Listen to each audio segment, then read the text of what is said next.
कोई भी सपना साकार करने के लिए सबसे जरूरी है सही कोच का होना। चुनिए आयुष दर्पण डिजिटल को और करे अपनी क्लिनिकल आयुर्वेद सीखने का सपना साकार। Download the app now.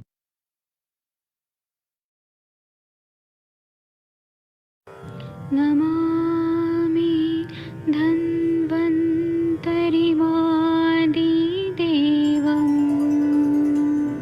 सुरासुरैः वन्दितपादपद्मम् लोके जरारुभयमृत्युनाशं दातारमीशं विविधौषधीनां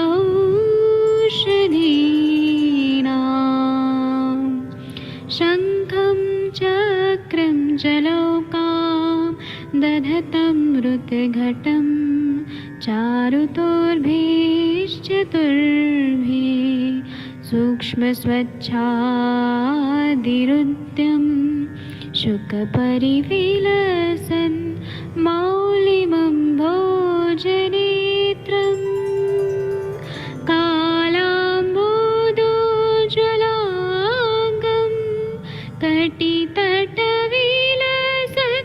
चारुपीताम्बराढ्यं वन्दे धन्वन्तरिन्तं निखिलगदमिव प्रौढदावाग्निनीलम्।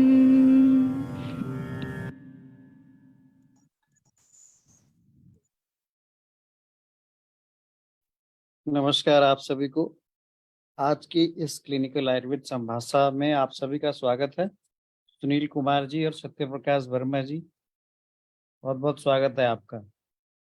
चलिए आज की संभाषा हम प्रारंभ करते हैं।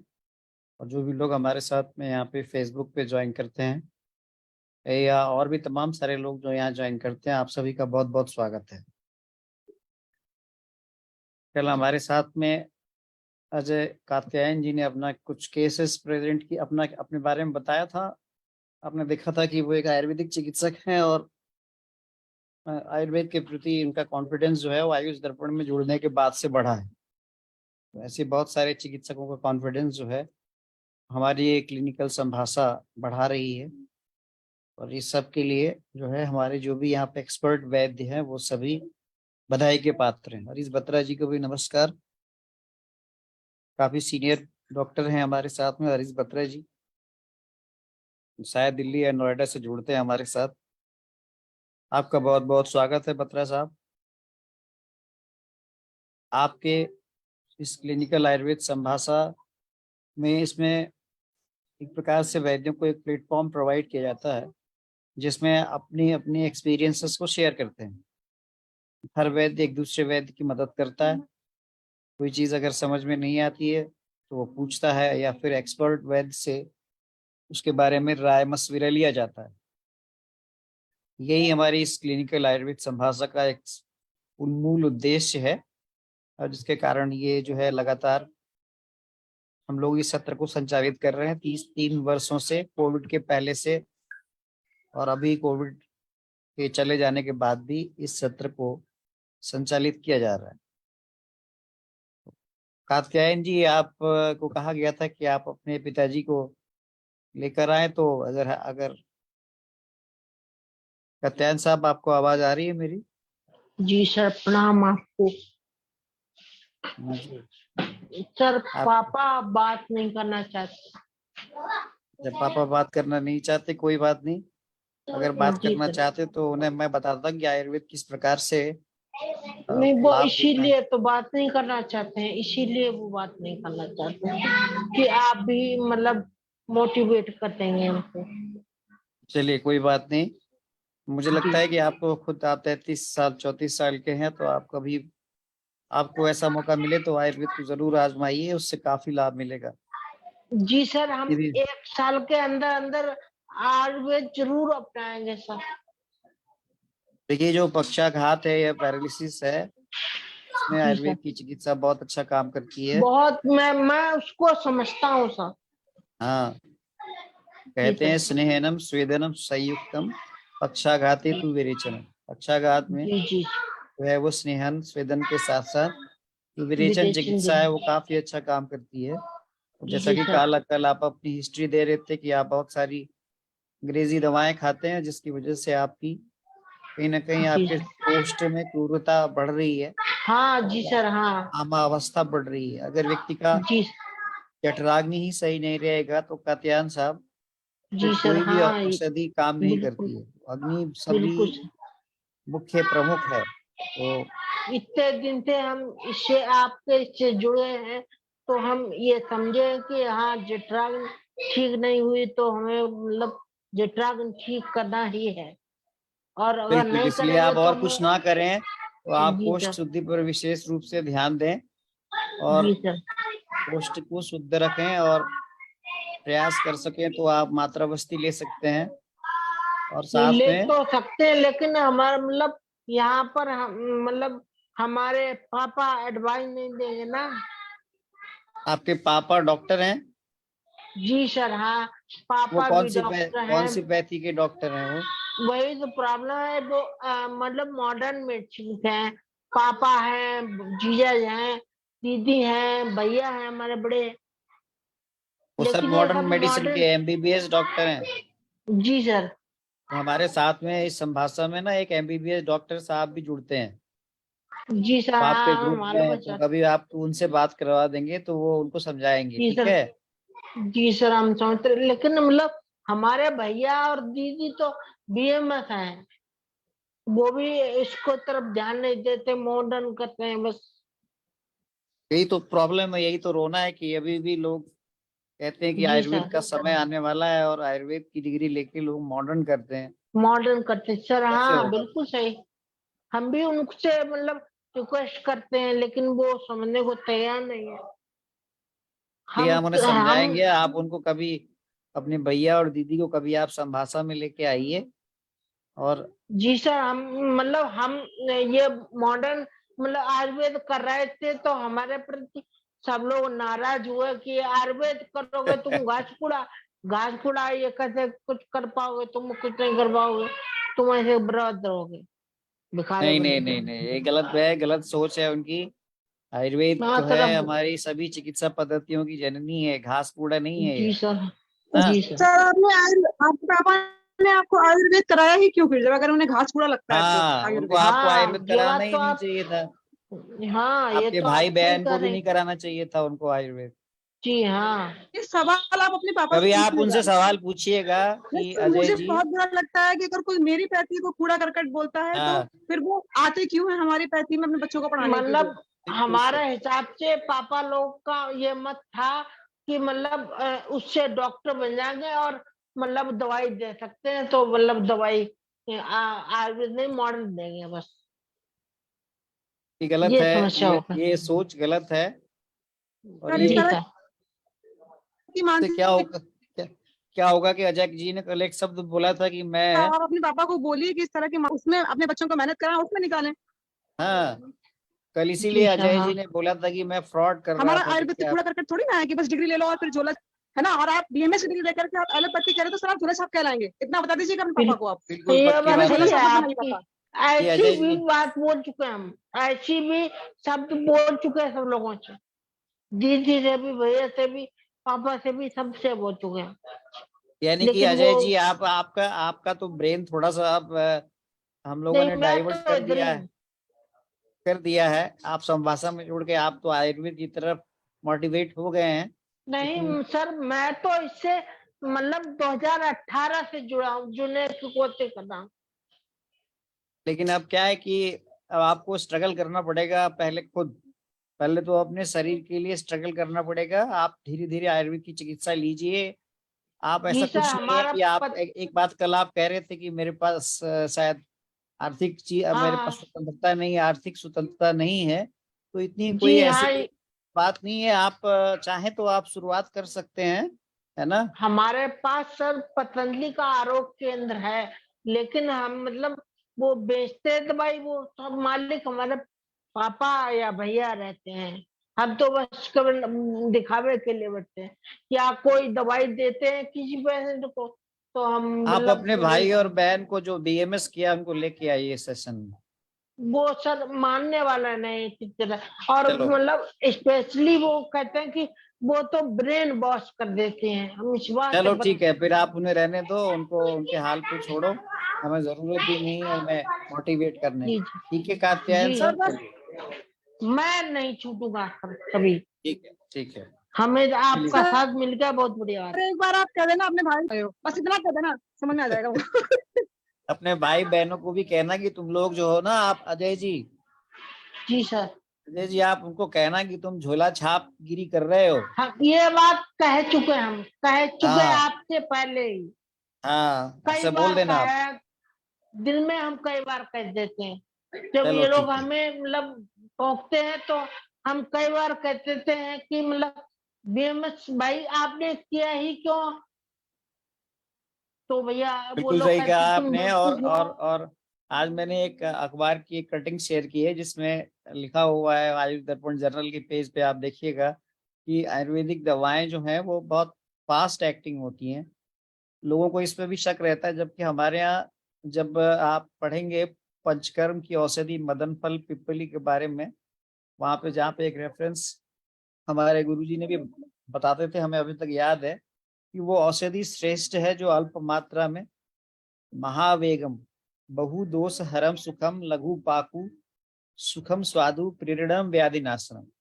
लोग कहते हैं ना कि आयुर्वेद की दवा जो है वो बहुत बहुत ज्यादा मात्रा में खिलाई जाती है, तो आयुर्वेद की दवा के बारे में भी ये कहा गया है कि जो औषधि अल्प मात्रा में महावेगम मतलब जिसकी पोटेंसी बहुत अच्छी हो, बहुदोष हरम सुखम और एक साथ कई व्याधियों को नष्ट करने वाली हो, सुखकारी हो, और लघु पाकम यानी कि आप अगर औषधि को लिए तो आपकी पाचन की जो प्रक्रिया है उसमें कोई भी बाधा ना हो, जो कि एलोपैथिक सारी दवाओं में अक्सर होता है।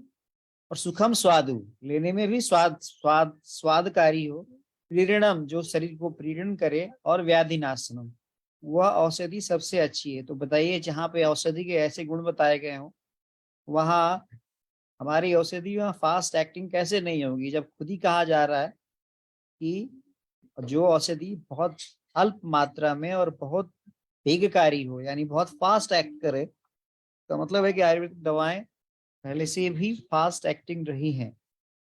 तो बस दिक्कत ये रही है कि हमारे जो पुराने 10-20 साल 30 साल पहले एक कात्यायन जी जो हैं, इनके फादर जिस एरा के हैं वो एरा एलोपैथिक प्रैक्टिस करने के लिए एक आयुर्वेदिक डिग्री लिए जाने वाले एरा के इनके फादर रहे होंगे। ऐसे ही मेरे एक पीडियाट्रिशियन है चंडीगढ़ में, मेरा एक जानने वाला है, वो बहुत अच्छा पीडियाट्रिशियन तो नहीं है पर उसने अपने दोनों बच्चों को डॉक्टरी कराई है, आयुर्वेदाचार्य कराया है। तो मैंने पूछा कि भाई क्यों कराया आपने, तो कह रहे इससे एलोपैथिक प्रैक्टिस करेंगे वो। तो मैंने कहा कि ये तो झोला छाप बनेंगे इससे। बहुत सारे लोग जो हैं एलोपैथिक डॉक्टर, चूंकि एलोपैथिक में पढ़ाई बहुत महंगी होती है, तो एक डॉक्टर की डिग्री लेने के लिए वो आयुर्वेद में करा देते हैं, पर उससे कोई फायदा नहीं, ना तो बालक एलोपैथ में अच्छा बन पाता है ना वो आयुर्वेद में बन पाता है, वो झोला छाप ही बनता है अल्टीमेटली। चलो कात्यायन जी, देर आए दुरुस्त आए। 33 साल की उम्र में आपको आयुर्वेद की तरफ आप डाइवर्ट हो गए हैं, भगवान आपको स्वस्थ दे, स्वस्थता प्रदान करे। चलिए, रवि कुमार सिंह जी भी आ गए हैं, दिनेश चंद्र जी भी आ गए हैं, मंदाकिनी जी भी आ गई हैं, शैलजा आनंद जी भी आ गए हैं, रमेश जी भी आ गए हैं। ये संभाषा एक्चुअली मैं उसको स्टेपनी की तरह काम करता हूँ, मैं इसमें कुछ लोगों को को होस्ट बना देता हूँ, आप लोग अपनी स्पेसेस को चर्चा कर सकते हैं। मंदाकिनी जी मैंने आपको को होस्ट बना दिया है, रवि कुमार जी आपको भी को होस्ट बना दिया है, और आप लोग अपने केसेस, शैलजा आनंद जी भी आ गई हैं, उनको भी को होस्ट बना दिया मैंने। संभाषक को आप लोग कंटिन्यू कर सकते हैं। तो मंदाकिनी जी आप कुछ बताना चाहें अपने केसेस वगैरह तो सर बताइए मुझे आप। आपसे पूछना था कुछ सर। पूछिए जी, सर पूछिए। जैसे कि संसर्जन क्रम में अगर 7 डेज का है, और अगर इन केस कोई इमरजेंसी आ जाए, पेशेंट को कहीं बाहर जाना पड़ जाए, तो फिर किस तरीके से हम कितने दिन का करके फिर उसको हम सामान्य आहार पे ला सकते हैं? तो बस ये ध्यान रखना है कि अब ऐसा अक्सर होता है प्रैक्टिकली कि पेशेंट जो है वो जब वो संसर्जन क्रम के दौरान अवधि में रहता है तो अक्सर कुछ ना कुछ उसको काम आ ही जाता है और हमारे मॉनिटरिंग से वो बाहर चला जाता है। तो ऐसे में हमने ये कहना है कि भाई उसको एक तो पहली बात तो उसका भूख भूख कैसी लग रही है उसकी अग्नि पे ध्यान रखेंगे हम।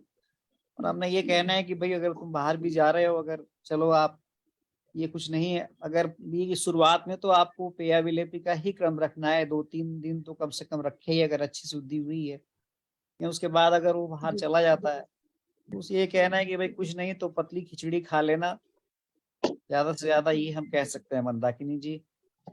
जी लेकिन उससे क्या है कि अक्सर लोग ऐसा करते हैं। मेरा एक पेशेंट था जो सोराइसिस का मरीज था, वो सिंगापुर में है। वो बेसिकली वो सिंगापुर से मलेशिया जो है वो काम करते हैं वहाँ। तो मैंने उनको वमन कर्म कराने के लिए कई बार मोटिवेट किया, लेकिन दिक्कत ये थी कि उनके पास कभी भी 15-20 दिन का समय नहीं होता था। तो मैंने एक बार, क्योंकि कई बार ऐसे में जो हम करते जरूर है मजबूरी में, लेकिन कई बार दिक्कतें हो जाती है। हुआ यूं कि मैंने उन्होंने मेरे को बहुत कहा कि सर मुझे जो है शैलजा जी ने भी हैंड रेज किया, उनका भी प्रश्न लेंगे अभी। उन्होंने कहा सर मुझे आप वमन करवा दीजिए। तो हमने वमन कर्म के लिए उनको प्लान किया और वमन कर्म करने के बाद वो ऐसे ही जैसे अभी मंदाकिनी जी ने पूछा वैसे ही वो तीसरे या चौथे दिन वो उनका लगभग जो था टाइम पूरा हो रहा था और उनको जाना पड़ा सिंगापुर। अब वहाँ उन्होंने क्या डाइट प्रॉपर ली नहीं ली मालूम नहीं, लेकिन फिलहाल उनको कुछ ना कुछ थोड़ी सी कॉम्प्लिकेशंस हुई है उसकी वजह से। तो ट्रैवलिंग हुआ, तो जो हमारे यहाँ कहा गया है कि अष्टमहादोषकर भाव जो है वो कम से कम इस बीच में नहीं लेना चाहिए। तो ये वो सब में आता है, वायुयान उस समय नहीं था तो उतने लोग फ्रिक्वेंटली ट्रैवल नहीं करते थे इस प्रकार के। तो उच्चैर्य भाष्यम रथक्षोभ्यमति चंकर्मण सने अजीर्णम अहित भोजनम च दिवा स्वप्नम स मैथुनम, ऐसा कहा गया। लेकिन इसमें अब आजकल लोग फ्रिक्वेंटली जो है एयर ट्रैवल भी करते हैं। तो ये सब चीजें जो है प्रयास करना है कि हमने जो है जितने दिन को पंचकर्म में आप रख रहे हैं वमन या विरेचन में, इसलिए कहा गया है कि जिस प्रकार से जो पक्षी अपने अंडे को सेवता है या तेल से भरा हुआ पात्र लेके व्यक्ति चलता है तो कितना ध्यान रखता है अपने मरीज का, वैसे ही ध्यान रखना है हमें। कई बार आजकल के प्रोफेशनल उसमें ये नहीं हो पाता है। एक बड़े मजे की बात बताऊं मंदाकिनी जी की, मुंबई में लोग वहां पे, मेरे को पता नहीं पंचकर्म के ही सेशन में बताया था कि वहां पे लोग रात में विरेचन कराने आते हैं। रात में कहते हैं हमको विरेचन कल पिलाइए, क्योंकि दिन में तो उन्हें सर्विस में जाना होता है। तो वो इस प्रकार की भी प्रक्रिया वहां पे हो गई है। रात्रिचर लोग ज्यादा हैं मेट्रोज में, तो रात्रि में ही वो विरेचन लेना प्रेफर करते हैं। तो पूछा था मेरे से सवाल, ये सर ये कितना सही है? तो मैंने तो यही कहा था कि भाई ये भले ही वो ले रहे हो या हमारे वैद्य लोग दे रहे हो, ये शास्त्र सम्मत नहीं है कि रात के आप 10, 11, 12 बजे आप विरेचन कल्प दे रहे हैं। तो आजकल ऐसा होता है। शैलजा जी कुछ सवाल है शायद आपका, आपने हैंड रेज किया है, पूछिए शैलजा जी। अनम्यूट कर दिया मैंने जी। हाँ जी, प्रणाम सर। प्रणाम। सर मेरा एक डाउट था कि जैसे हम लोग जानू बस्ती करते हैं, तो जानू बस्ती में हमें क्या क्या मतलब प्रिकॉशंस वगैरह कोई लेने चाहिए, कोई पथ्य पथ्य का या और भी जो देखिए जरूरी जानू बस्ती बेसिकली क्या है कि एक्सटर्नली हमने उसको एक्सटर्नली जानू बस्ती हो, कटी बस्ती हो, हृदय बस्ती हो, ग्रीवा बस्ती हो, पृष्ठ बस्ती हो, ये जितने भी वंक्षण बस्ती हो, ये जो भी बस्ती जो हम दे रहे हैं एक्चुअली ये बेसिकली एक्सटर्नली इसका जो कॉन्सेप्ट है। क्योंकि ये अगर आप देखेंगे तो ये सभी चीजें जो है वो पंचकर्म के मेन प्रोसीजर्स में नहीं है ये। लेकिन इसको हम चूंकि शास्त्रीय और वैसे भी हमने बहुत सारी चीजों को अडॉप्ट किया है जो हमें लगता है कि स्थानीय रूप से ये काम करती है। तो इसमें आपको ये ध्यान देना है कि आप जब जानू बस्ती दें तो उस स्थान पर एक तो आपने एक बात देखना है कि कहाँ देना है और कहाँ नहीं देना है। पहला तो पंचकर्म की चिकित्सा सिलेक्शन ऑफ पेशेंट बहुत जरूरी है। यदि किसी को इन्फ्लेमेशन है, एकदम बहुत सीवियर इन्फ्लेमेशन है, और वहाँ पे इन्फ्लेमेशन इन द सेंस किसी को अगर मान लीजिए ट्रोमेटिक इंजरी है और वहाँ इन्फ्लेमेशन है, तो इन्फ्लेम साइट पर आप जानू बस्ती घुटने में ही क्यों नहीं हो आप देंगे तो नुकसान हो जाएगा। बेसिकली जो जानू बस्ती है वो मेनली ऑस्टियोआर्थराइटिस, संधिवात जैसे कंडीशंस में जहाँ पे कि दो जॉइंट्स आपस में घिसते हैं और डिजेनरेटिव जो चेंजेस आते हैं जिसको हम कहते हैं हमारे यहाँ वात, वात जहाँ भी बढ़ता है तो वात जो है एक प्रकार से क्षयात्मक संप्राप्ति करता है, तो वहां पे आप जानू बस्ती देते हैं। तो जानूबस्ती देने समय बस पहली बात तो ये ध्यान रखना है कि वो रोगी उसके लिए एलिजिबल है नहीं है। दूसरी चीज जो है उसका एक टाइम देखना है आपको, और साथ साथ में आप जहाँ पे भी जानूबस्ती दे रहे हैं, जैसे मैं, एक तो सबसे बड़ी समस्या क्या होती है कि ये जानूबस्ती हम देते हैं तो हमारे पास एक रिंग आती है आजकल बनी हुई, और वो रिंग के चारों तरफ हम उड़द की आटे से उसको पूरा हम कवर कर देते हैं। कई बार वहां से अगर अच्छे से प्रैक्टिस नहीं करी गई हो या अच्छे से उसको नहीं किया गया हो, क्लोज किया गया हो, तो वहां से लीकेज हो जाता है और ऑयल बाहर निकल जाता है। एक्चुअली इसका पर्पस ये है कि ऑयल वहां पर रुके। बस्ती शब्द का अर्थ ही है जहां पर बसावट हो या जहाँ पे कोई चीज रुके। अगर आप मात्रा बस्ती ही देखें या हम अनुवासन बस्ती ही देखें तो बस्ती शब्द का एक अर्थ ये भी है, वो जो औषधि आप दे रहे हैं चाहे तेल के फॉर्म में, तो थोड़े समय वो अंदर जाके रुके। यदि आप काढ़े के फॉर्म में भी दे रहे हैं तो ऐसा नहीं है कि दिया और बाहर निकल गया, उसका भी एक टाइम है, कम से कम 10 मिनट तो वो अंदर रुके ही रुके, और 48 मिनट यानी एक मुहूर्त से पहले वो बाहर आ जाए। तो यही हम जब जानूबस्ती भी देते हैं तो उसका पर्पस ये है कि जो ऑयल है वो वहाँ थोड़ी समय रुके। और आपको एक बहुत इंपॉर्टेंट बात बताऊं, जानू मर्म का स्थान है जो जानूबस्ती हम देते हैं। जितनी भी जो ये बस्ती है, चाहे कटी बस्ती है, चाहे वंक्षण बस्ती है, चाहे वो ग्रीवा बस्ती है, चाहे वो हृदय बस्ती है, ये सब मर्म स्थानों पर के थ्रू काम करती है। इवन सिरोधारा भी जो हम करते हैं, हालांकि ये परिचय में आता है, एक प्रकार से सिकाई है ये, सिरा सेचन में आता है ये। तो ये सब मर्म स्थानों के थ्रू ही काम करते हैं, यानी वहां पे हमारे जानू मर्म का स्थान है। आप जानते हैं जानू मर्म के बारे में बताया गया है कि जो जानू मर्म का प्रभाव इतना ज्यादा है, जानू मर्म जो है दाहिनी तरफ का जानू मर्म जो है वो हमारे यकृत तक, लीहा तक पे काम करता है, और बाईं तरफ का जानू मर्म जो है वो स्प्लीन तक पे काम करता है। जब आप मर्म पढ़ेंगे तो वहां पे आप पढ़ा होगा तो आपने जाना होगा। केवल वो स्थानीय रूप से ही काम नहीं करता बल्कि उसका शरीर पर भी अच्छा प्रभाव है। तो बस ये ध्यान रखना है कि जो ऑयल आप दे रहे हैं वो ऑयल वहां पर रुके वहां, और ऑयल का जो टेम्परेचर है वो बहुत ठंडा ना हो, बहुत गर्म ना हो, वो एक ल्यूक वार्म हो, सुपोषण हो, ताकि वो अंदर एब्जॉर्ब होके जाए। और जहां पर भी वात का जो प्रकोप है या निक्षय हो रहा है यानी डिजेनरेटिव चेंजेस आ रही हैं, उसको वो जो एक प्रकार से काउंटर करे। शैलजा जी यही ध्यान देना। आजकल एक एक बालक है, उसने एक यंत्र बनाया है पंचकर्मा का। वो कभी आप देखेंगे तो वो एमडी करके लेक्चरर हैं, उन्होंने क्या किया है, जानू धारा यंत्र बनाया है। उसमें क्या किया है, ठीक है, अच्छी बात है, इनोवेशन बहुत जरूरी। उसमें पैर डाल दीजिए अंदर, और वो पूरा का पूरा जो उसके चारों तरफ एक उसने व्हील सी लगाई है जिसमें ऑयल भर जाता है, और ऑयल की धारा जो है चारों तरफ से निकलती है और वो मूव करता है। यानी पैर आप अपने जानू को, घुटने को वहां अंदर डालिए, और पूरा ऑयल जो है चारों तरफ से एक प्रकार से गिरता है। तो वो एक अच्छा इनोवेशन है, पेटेंट फाइल किया था उसने। तो कई लोग प्रैक्टिस में उसको ले सकते हैं, देख सकते हैं, इंटरनेट पे वो उपलब्ध है। जी शैलजा जी। हाँ जी सर, एक पूछना था कि जैसे जानू बस्ती का जैसे 8 दिन का या 10 दिन का वो चल रहा है, तो उस ड्यूरिंग उस टाइम पे वो कोई खाने पीने का कुछ पथ्य पालन? जानू बस्ती चूंकि एक्सटर्नली दी जाने वाली चीजें, बस ये ध्यान रखिएगा, पंचकर्म की कोई भी प्रोसीजर कर रहे हैं आप, तो आपका जो आहार का कल्पना है वो लघु आहार ही रहेगा, है ना, विशेष रूप से ये ध्यान रखिएगा। और निश्चित रूप से उस दौरान मरीज जो है वो बहुत ज्यादा ट्रैवल ना करे, बहुत दिवा स्वप्न ना करे, आमा अवस्था को बढ़ाने वाली चीज ना करे, बस इतना ध्यान रखना है। बाकी लघु और अग्नि दीपक करने वाले आहार विहार वो करेंगे, अग्नि को जो बढ़ाती रहे, अग्नि मंद ना हो, इसका आपने ध्यान रखना है शैलजा। ठीक है सर, हाँ जी ठीक है, thank you sir, thank you very Dinesh much. Chandra ji, कुछ आपका प्रश्न है तो बताइए। जी सर नमस्ते। नमस्ते सर मैं ये पूछ रहा था कि बस्ती में के लिए सर अगर जिनको पायस होता है तो सर वो मना किया गया है?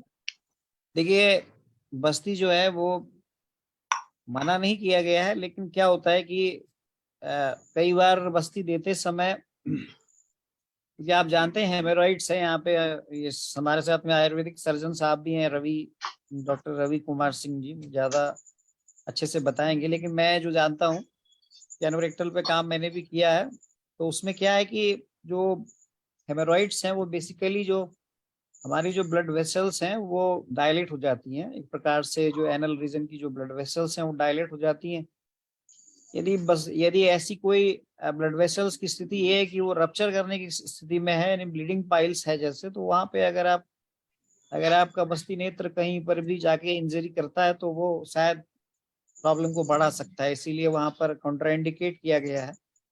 लेकिन बहुत सारी जो है इस प्रकार की साधारण कंडीशन में जहाँ पे ब्लीडिंग नहीं है या सिंपल पेन रहता है मरीज को, या फिर इस प्रकार की अभी शुरुआत है, तो वहां पे जाते भी तेल की मात्रा बस्ती देते हैं, कोई दिक्कत नहीं होती है, उससे उसको आप दे सकते हैं। लेकिन वहां पे जहाँ पे ब्लीडिंग हो रही है और वहां पे आपको जो है ये इस प्रकार से वस्ती देना, वस्ती नेत्र, या फिर जहाँ पे बहुत ज्यादा डायलेशन हो ब्लड वेसल्स का, वहां पे इंजर्ड करके ब्लीडिंग होने के चांसेस रहते हैं दिनेश जी, तो वहाँ अवॉइड करना चाहिए। जी सर, यही पूछ रहा था। एक्चुअली सर मैंने एक आम वात के मरीज में दिया था तो उसको तो स्वेलिंग बढ़ गई थी उसकी। देखिए वो एक्चुअली क्या होता है, वस्ती नेत्र को आपने किस तरह से लगाया है ये भी देखना पड़ता है। कई बार एक्चुअली जो आम वात के रोगी होते हैं वो एक दो क्रूर कोष्ठी होते हैं और अधिकांश लोगों में मलबद्धता होती है। आम वात के रोगी में अगर आप सिंपल अगर आप उसको विरेचन दे देंगे, अगर आप लघु विरेचन भी दे देते हैं तो बड़ा आराम मिलता है।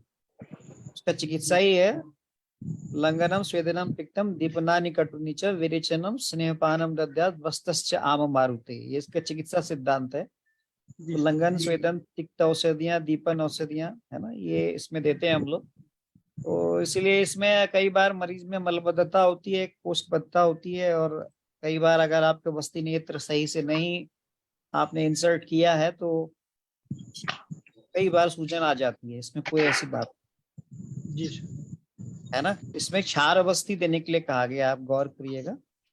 जी वृक्ष सर, स्वेदन मैंने कर्तव्य, और स्वेदन में वृक्ष स्वेदन देने के लिए कहा गया। बालुका पुटकेश तथा बालू की पोटली बना करके नवीन आमवात के रोगी में, जो अभी नूतन आमवात का रोगी आपके पास आए, लेकिन अधिकांश रोगी आपके पास प्रारंभिक स्थिति में आते ही नहीं है, वो जीर्णावस्था में ही आते हैं, तो वहां पे फिर हम लोग जो है स्निग्ध स्वेदन भी देते हैं, ऐसा नहीं होता। दिनेश जी समझ में आ गया होगा आपको? जी सर समझ में आ गया सर। वो मैंने जीर्ण आम बात का था तो आप ये करिए ना, ऐसे में उसको जो है वो फिलहाल आपके पास मरीज है तो उसको आप लघु विरेचन दे दीजिए आप, है ना। नहीं सर, वो सही एक्चुअली सर सही भी हो गया था। मैंने सर उसको महीना 2 महीना ट्रीटमेंट किया तो बाकी जगह के पेन जो है सही हो गए थे। कभी कभी हो जाता है ऐसा, कोई बात नहीं, कभी कभी एक घुटने का ही बचा था तो सर उसको बैतरण बस्ती देने के बाद सर वो हफ्ते 10 दिन में उसका दर्द वो भी सही हो गया। कुछ सही हो जाएगा। बैतरण वस्ती तो इसमें बहुत चॉइस ऑफ ड्रग है, इसमें बहुत अच्छी वस्ती है, क्षार वस्ती, इसलिए तो क्षार वस्ती कहा गया है ना। जी सर, बहुत अच्छा काम किया। केवल बहुत ही अच्छा काम करती है। इसका नाम बैतरण इसलिए पड़ा है, कहते हैं कि आमवात रूपी रोग के से जो है रोगी को उसकी बैतरणी को ये पार करा देती है, ऐसी वस्ती है। तो ये इसीलिए इसको काफी अच्छा माना गया है। और इसी में हम लोग जो है हम लोगों ने एरंड तेल कल्प भी देते हैं इसमें। एरंड तेल कल्प भी आप दे सकते हैं ऐसे मरीज में, बाद में कल्प करते हैं उसका एक निश्चित डोज से। कल कोई बात कर रहा था तो हम लोगों ने एरंड तेल का एक मेरा एमडी का थीसिस था इसी पे, एरंड तेल कल्प और विरेचन कर्म का कंपैरेटिव स्टडी। तो हमारे गुरुजी ने एरंड तेल कल्प को पिलाने के लिए कहा था। कल्प चिकित्सा एक अलग बहुत बृहद चिकित्सा है हमारे शास्त्रों में। कल्प का अर्थ होता है प्लान करके चिकित्सा देना। तो हमारे यहाँ आपने देखा होगा रसायन चिकित्सा अध्याय में वर्धमान पिप्पली कल्प का वर्णन है, ऐसे ही तक्र कल्प का भी वर्णन आता है, इसी प्रकार से एरंड तेल कल्प का वर्णन भी आता है। इसी प्रकार से विभिन्न कल्पों का वर्णन है। कल्प का अर्थ होता है कल्पना करके, प्लानिंग करके कोई ट्रीटमेंट देना, यानी एक डोज से स्टार्ट किया, उसको मैक्सिमम डोज पे बढ़ाते हुए ले गए, फिर एक पीक डोज पे हम पहुंच के फिर वहां से घटाते हुए उसको फिर उसी डोज पे ले आए।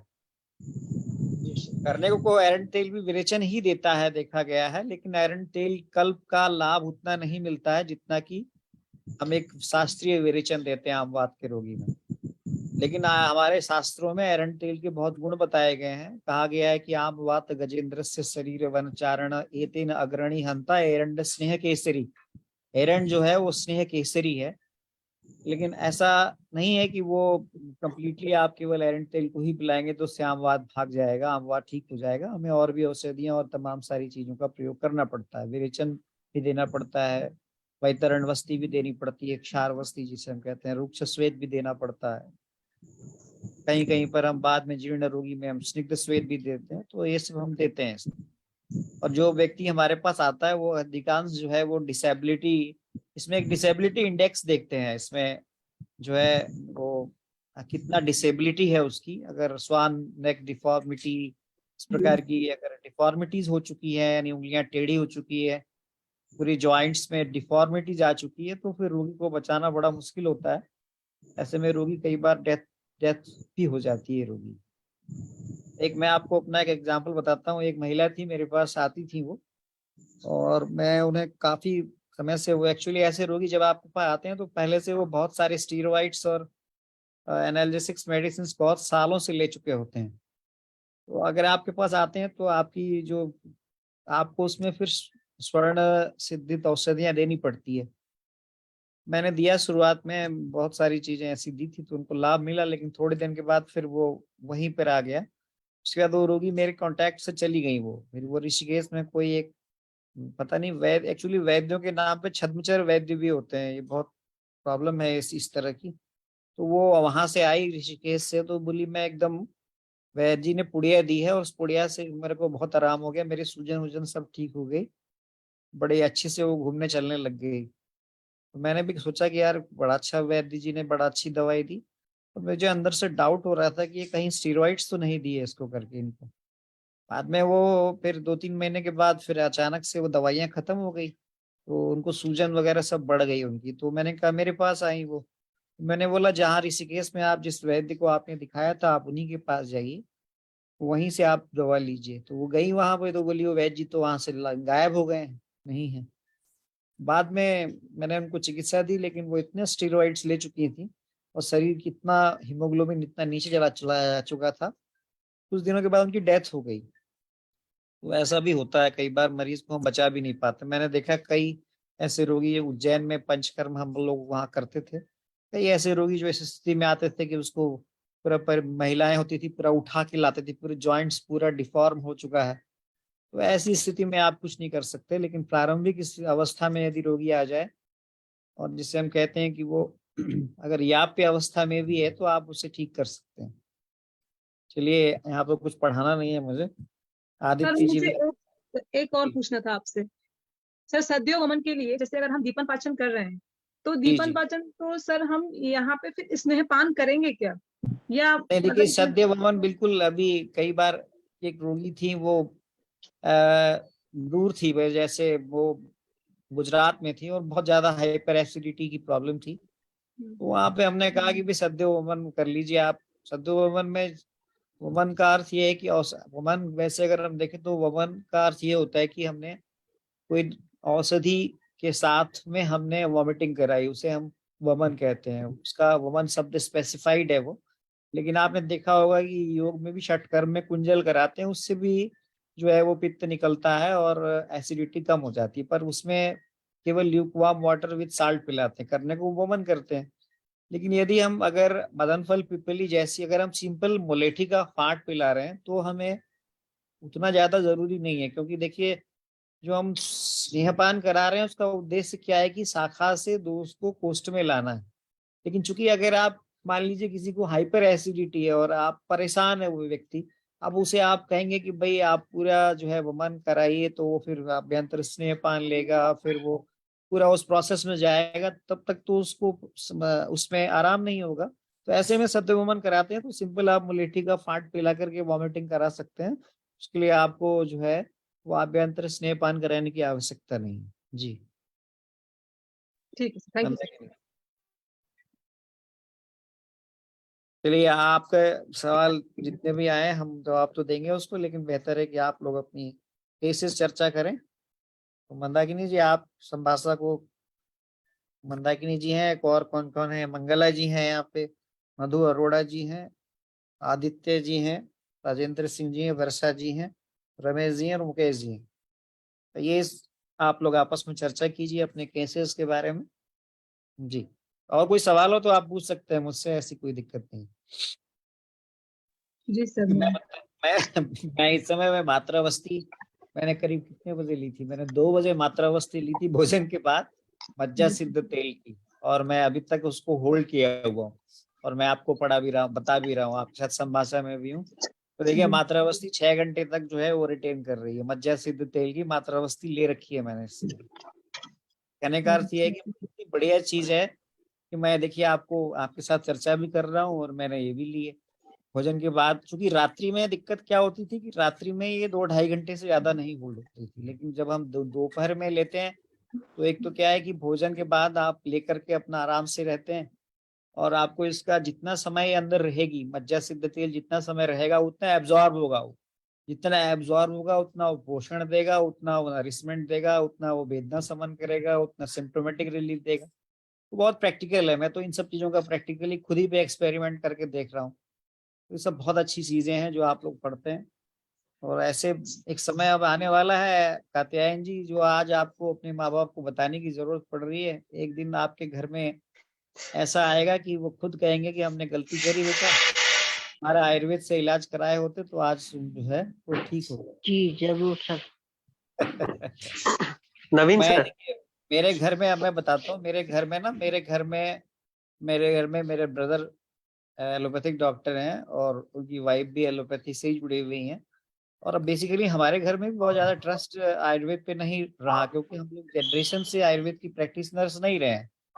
तो जिनके यहाँ फादर और फोर फादर से वैद्य की प्रैक्टिस चल रही है, वहाँ तो एक पूरा सिस्टम डेवलप होता है। लेकिन जहाँ एक ही पहली पीढ़ी ने ही आयुर्वेद को किया है, तो वहाँ पे आप स्वयं तो विश्वास कर सकते हैं, लेकिन आप अपने पिताजी या अपने उनको उन लोगों पर विश्वास दिलाना बहुत कठिन होता है।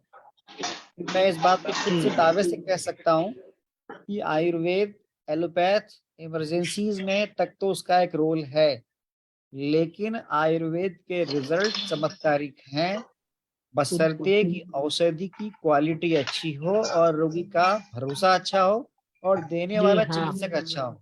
ठीक है जी कात्यायन जी। हाँ जी, कुछ जी पूछ सर। रहे थे आप दिनेश जी, शायद कोई पूछ रहे थे कोई। अरे, जी सर। सर जो शार बस्ती जो आप देते हैं सर, उसका थोड़ा सा वो कॉकटेल बता देंगे कैसे करते हैं। और सर दूसरी चीज, जैसे मैं गलत भी हो सकता हूँ, बस मेरा एक डाउट था कि जैसे आप अगर मातृ बस्ती लेते हैं और वहां पे मूलबंध लगता है मातृ बस्ती के बाद, तो वायु का जो डायरेक्शन होता है वो ऊर्ध्वगामी हो जाता है, और अगर उस वक्त हमने अगर भोजन कर लिया, वायु वहां से नीचे जाएगी, तो वो उसमें प्रॉब्लम नहीं आती। जैसे अगर थोड़ा फास्टिंग उस वक्त करे तो शायद रिटेंशन ज्यादा रहेगा। देखिए एक्चुअली ये क्या है कि मात्रावस्थी क्या है, जो स्नेही वस्ती है, ये अनुवासन ही है समझ लीजिए एक तरह से। बस कहने का अर्थ है इसकी मात्रा 60 ml तक रखी गई है। जी सर, लघु लेवल लघु की अनुवासन मात्रा जो, जैसे। हाँ उसकी मात्रा को एक डोज को जो है वो लिमिट कर दिया गया है। अब क्या होता है कि हम अनुवासन वस्ती देते हैं, जो तेल की वस्ती देते हैं वो भोजन के बाद देते हैं। तो भोजन के बाद देने का अर्थ ये है कि भोजन के इमीडिएट बाद, ये कहा गया कि जब हाथ भी मरीज ना धोआओ तब तक दे दो आप। इसका कारण क्या है, देखिए जब हम भोजन करते हैं तो पूरी प्रोसेस आपका एक, ये आपका सवाल हो सकता है कि हम मूलबंध लगाते हैं तो बात, देखिए क्या होता है, कहीं ना कहीं जब हम बस्ती दे रहे हैं तो बस्ती प्रक्षेपित कर रहे हैं आदित्य जी, आप समझ रहे होंगे। बस्ती के लिए ना प्रक्षेपण शब्द यूज आता है, जब बस्ती का द्रव्य हम डालते हैं गुदा में तो उसके लिए एक शब्द आता है प्रक्षेपण। प्रक्षेपण का अर्थ क्या होता है, प्रक्षेपण शब्द आपने रॉकेट के लिए भी सुना होगा। प्रक्षेपण का अर्थ क्या होता है कि जो हमारी ग्रेविटेशनल फोर्स है वो तो नीचे की तरफ, अपान वायु की जो सामान्य गति है वो तो नीचे की तरफ है, लेकिन हम उसके अगेंस्ट दे रहे हैं, चाहे हम स्नेह वस्ती ही दे रहे हैं चाहे हम काढ़े की वस्ती ही दे रहे हैं। लेकिन चूंकि स्नेह है तो स्नेह की भी मात्रा अल्प रखी गई है, इसलिए वो स्नेह शरीर उसको एब्जॉर्ब कर लेता है या फिर स्वतः उसको जो है वो होल्ड कर लेता है, ये कारण है। लेकिन हम वहां पर जबरन मूलबंध नहीं लगाएंगे, क्योंकि जब हम बस्ती दे रहे हैं तो स्वयं हम प्रक्षेपण कर रहे हैं, तो स्वयं ही जो है थोड़े समय के लिए अपान वायु गति जो है वो ऊर्ध्व होती है, क्योंकि वो हमारा उद्देश्य भी है। अगर आप देखें तो आदित्य जी, ये हमारा उद्देश्य भी, मधु अरोड़ा जी आपको म्यूट कर रहा हूँ, क्योंकि हमारा उद्देश्य भी है। अगर आप देखें तो चूंकि हम अधो मार्ग से दे रहे हैं, नेचुरली जो पेरिस्टाल्टिक मूवमेंट है वो तो नीचे की तरफ जाता है, अपान की जो गति है वो तो नीचे की तरफ है, लेकिन जो हम वस्ती दे रहे हैं वो तो हम उसको अपोजिट डायरेक्शन में दे रहे हैं। तो नेचुरली ऑयल जो है वो ऑयल वहां पर एब्जॉर्ब कर जाता है, क्योंकि ऑयल का अगर आप देखें कंस्टिट्यूएंट्स देखें, लिपिड्स हैं, प्रोटीन्स जी हैं, सर, उसमें एब्जॉर्ब होता है जी सर, वो एब्जॉर्ब हो मैंने जाता है। जी सर। अब जब आप काढ़े की बस्ती देखते हैं तो काढ़े की बस्ती में तो अगर उसमें भी मैं आपको एक अनुभव बताता हूँ, उसमें भी आप स्नेह मिलाते हैं। अगर आप स्नेह की मात्रा थोड़ी बढ़ा देते हैं तो वो बस्ती थोड़ी देर रुकती है, लेकिन अगर आपने स्नेह की मात्रा कम रखी तो वो बस्ती 10 मिनट में ही वापस आ जाती है। तो यहाँ पर जी ये सर। ध्यान देना है हमने। तो अपान क्षेत्र में है, बात सही है, और अपान की गति भी अधोगामी है, लेकिन हम प्रक्षेपण कर रहे हैं तो वो हम उसको अगेंस्ट द डायरेक्शन दे रहे हैं, लेकिन इसका हमारे शरीर पर कोई दुष्प्रभाव नहीं होता है। हाँ, यदि हमने निरूह वस्ती लगातार दी तो निश्चित रूप से उसका प्रभाव गलत होता है, इसीलिए हम ऑल्टरनेट करते हैं अनुवासन के साथ साथ, यही कारण है। जी है सर। ना? सर और ये वो जो दूसरा सर, वो शार आपने शार क्षार सर बस्ती के बारे में पूछा है। क्षार बस्ती में जी सर। बहुत सारी बस्ती की कल्पनाएं हैं, मैं आपको उसमें से कुछ एक कल्पनाएं बता देता हूँ। मैं आप उसमें ऐसे कुछ एक कल्पनाएं मैं आपको बताता हूँ जो हमारे गुरु जी यूज करते थे और हम लोग भी इसको अपनी प्रैक्टिस में यूज करते हैं। इसको आप चाहें तो नोट कर सकते हैं। एक मिनट। नोट कर रहा हूँ सर। हाँ, मैं आप नोट कर सकते हैं इसको चाहे तो। ये काफी अच्छे इसके प्रभाव भी हैं, आप चाहे तो उसको नोट कर लें। बस इसको इधर कर दो कंप्यूटर। हाँ, क्षार बस्ती में आप जो है आप नोट कर लीजिए। एक तो आप जानते ही हैं वैतरण बस्ती, है ना, उसके इंग्रेडिएंट्स तो आपको पता ही होंगे। जी सर। जी सर, जी सर। बताइए बताइए मंदाकिनी जी, बता दीजिए। चिंचा, उसमें चिंचा पड़ा हुआ है। ऊंचा होता है, गौमूत्र होता है। अभी कल सर मैं मनीषा मैडम डिस्कशन कर रही थी सर के हाँ, साथ में। मनीषा जी कहाँ है? मनीषा जी हैं आज? आज मनीषा जी नहीं है। देखिए क्षार अवस्थी में एक तो क्या है कि यवक्षार होता है, कहीं कहीं पर हम लोग चिंचा क्षार यूज करते हैं। ये एक्चुअली स्पेसिफिकली यूज किया जाता है, जैसे मैंने आपको बताया कि आम वात के रोगियों में करते हैं विशेष रूप से।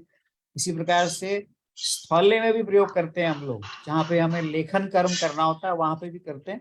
इसके बहुत सारे योग हैं, इसमें से कुछ मैं आपको सर मैं देता हूँ। पंचकोल क्षार बस्ती पढ़ाया था आपने हम लोगों को। पंचकोल क्षार बस्ती पढ़ाया था एक्चुअली, काफी दिनों से अभी मैं वो एक्चुअली। बता दूं मैं बता हाँ दूं बताओ बताओ, आप बताओ बताओ, सर। बता दो पंचकोल इनको क्षार, इनग्रेडिएंट। हाँ पंचकोल क्षार बस्ती में आपने पढ़ाया था हम लोगों को पिपली, पिपली मूल, चव चित्रक, नागर, ये पंचकोल होता है। और टोटल नोट कर लो 100 उसको ग्राम। आप, नोट जी सर, कर लो नोट कर आप, रहा हूँ, नोट कर रहा हूँ सर, नोट कर नोट रहा हूँ। करो आप।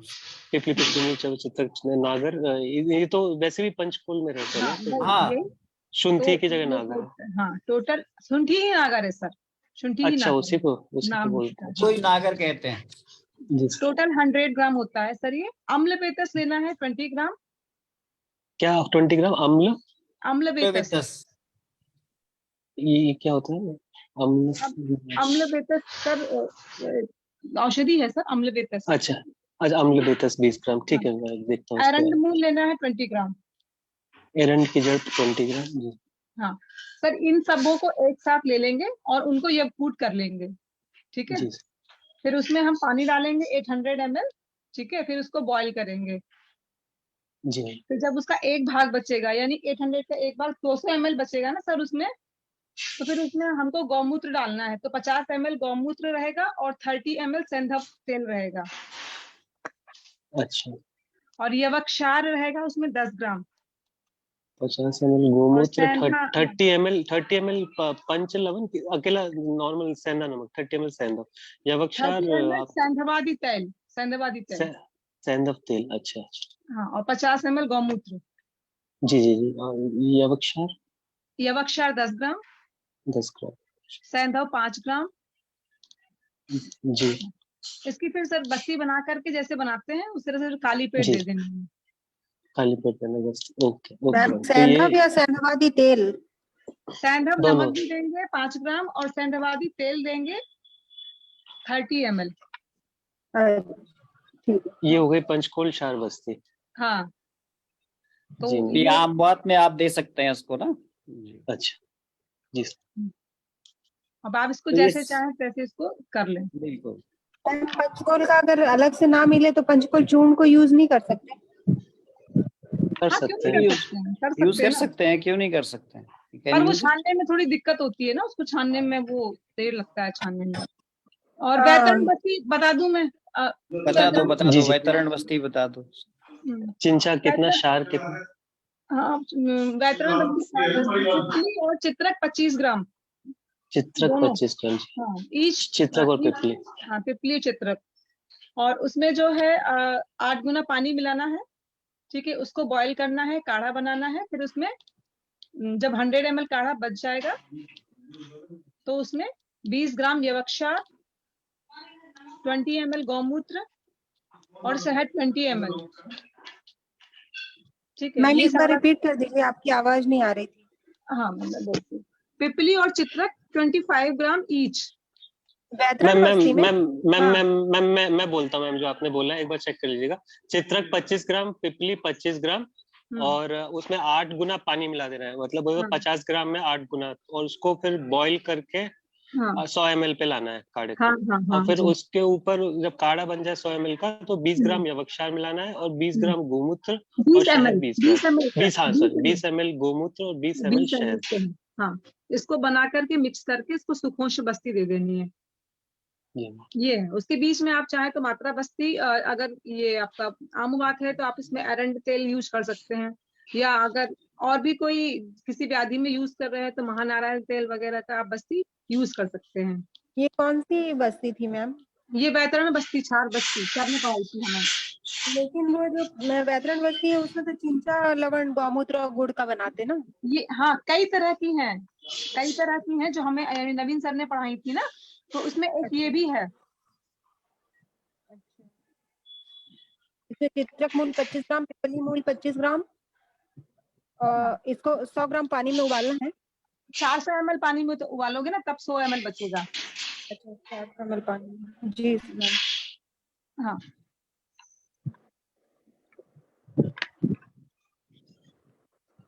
ये मैम आपने जो पंचकोल क्षार बस्ती में बताया था अम्ल नेतस, अम्ल देखिए वेतस। मैडम यहाँ अंजना मैडम भी आ गई हैं, तो देखिए बहुत सारी गायनी की प्रॉब्लम्स आपको कोई डिस्कस करनी है। चोपचीनी भी कहते हैं सर हम लोग को।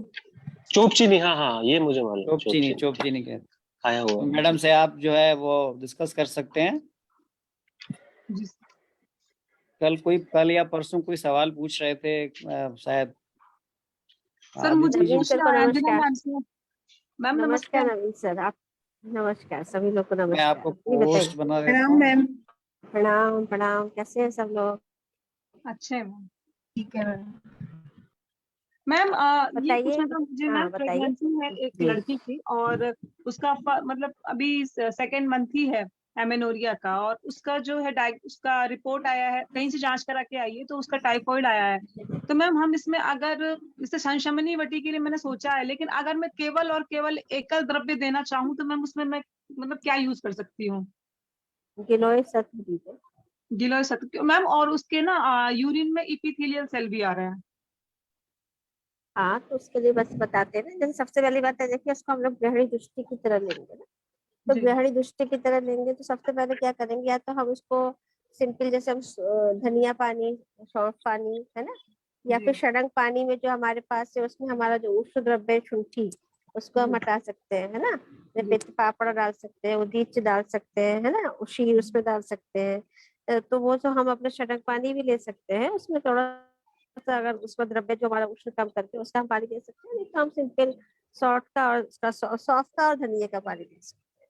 और साथ में जैसे आपने पूछा तो गिलोय सत्व तो बेस्ट है। गिलोय सत्व 500 ml की मात्रा में आप 2 बार या 3 बार अकॉर्डिंगली उसकी अग्नि और बल और वेट के हिसाब से दीजिए। और सबसे बड़ी बात है कि उसकी दिनचर्या पे ध्यान दीजिए, उसको कच्चा पानी नहीं पीना है, कच्चा सामान नहीं खाना है, जो भी चीज ले वो बॉयल्ड ले, खाने में वो लाइट डाइट ले है ना?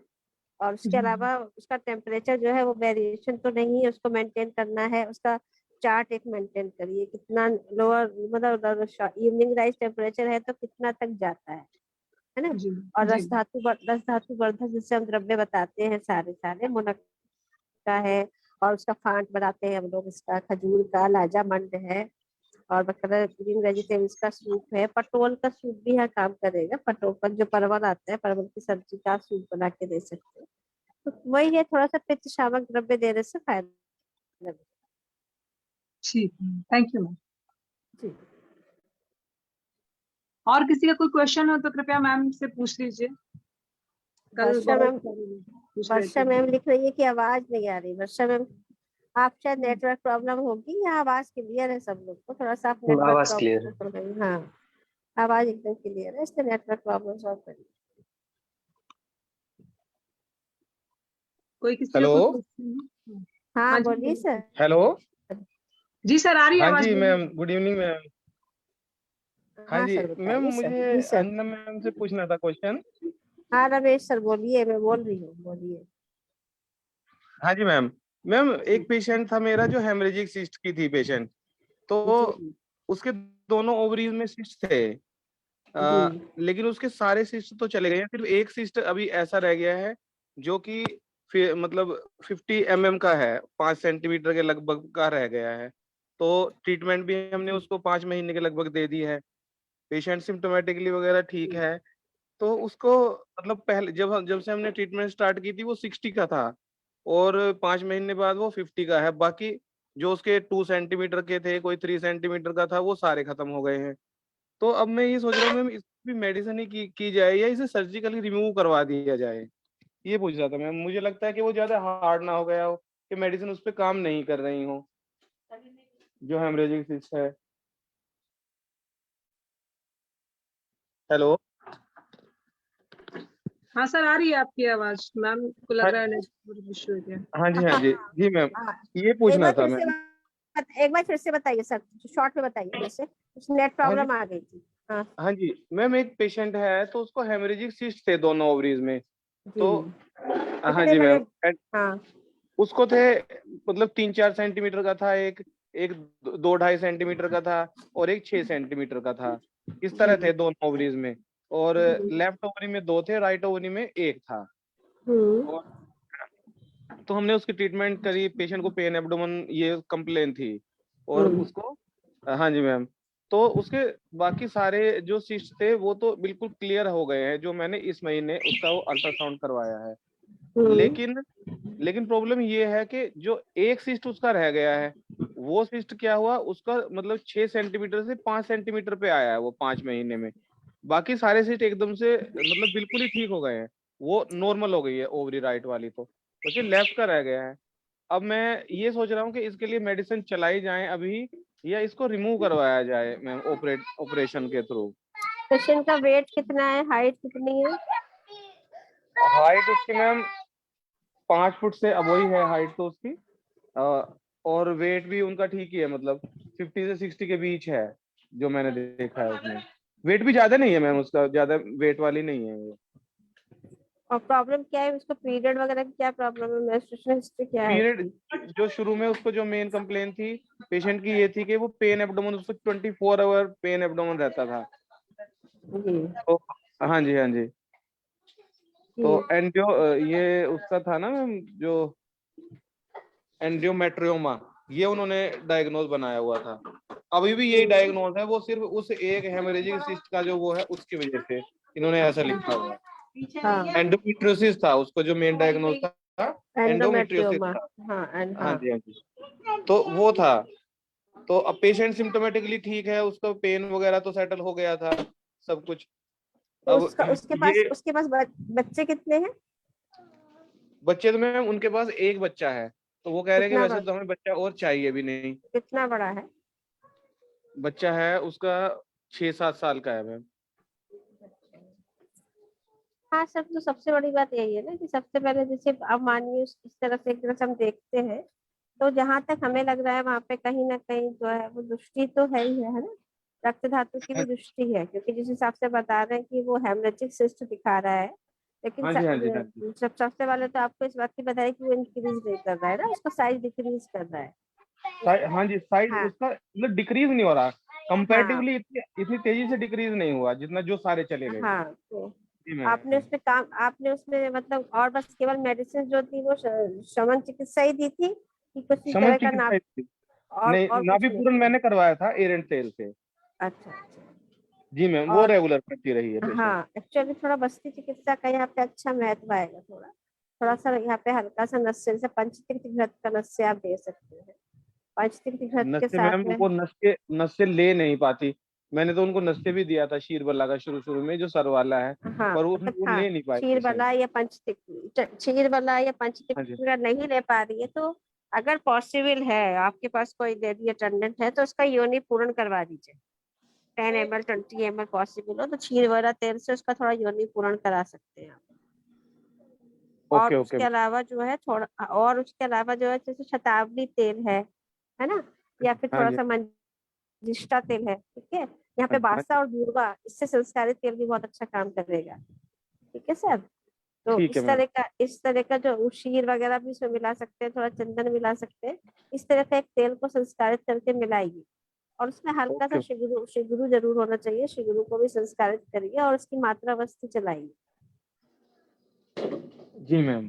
ठीक है। और पेशेंट को थोड़ा सा देखिए, मैं वो मोटिवेट करिए कि अगर आप ऑपरेशन से बचना चाहते हो, आप चाहते हो कि मेरा ये ठीक हो जाए, तो थोड़ा सा उसको पंचतीर्थ घृत का नस्य बहुत इजी हो जाता है। ऐसा नहीं है, शुरुआत आप 2-2 बूंद से ही करिए, लेकिन उसको ऐसा नहीं है नहीं लेना है। नहीं लेना है मतलब है कि पेशेंट आड़ियो रोगी विषय बस, मतलब आपके बस में नहीं है पेशेंट। अगर हमारी पेशेंट हमारे बस में है और उसको ठीक होना है, उसका इलाज प्रॉपर करना है, तो उसको समझाना तो पड़ता ही है ना।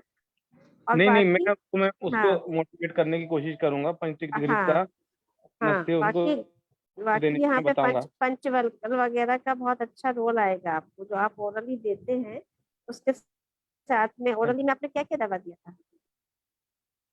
ओरली में ओरली मैम मैंने उनको उनको मैंने चंद्र प्रभावती दी थी, और मैंने हाँ उनको रक्त पाचक भी पाउडर बना के दिया था मैम उनको। हाँ और हाँ जी, और मैंने वर्णादि कषाय भी दिया था। दाढ़ी मादी घृत मैंने उनका चला के रखा था।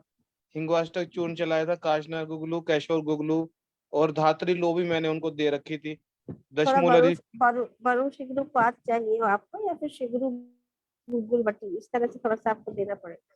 तो शिगरू की मेरे हिसाब से यहाँ पे शिगरू का बहुत वो है, अच्छा रोल आएगा। और और थोड़ा शिगरू सा क्वास मैम, जैसे हाँ वर्णादि क्वास है हमारा, ये बना बनाया आ जाता है, क्योंकि मैं मंगवा हाँ, लूंगा वो तो। बरनौली पात तो बना बनाया आ जाता है, शिगरू पात आप बनवा सकते हैं, ठीक है ठीक है। है फिर ना, मैं उसको दीजिए।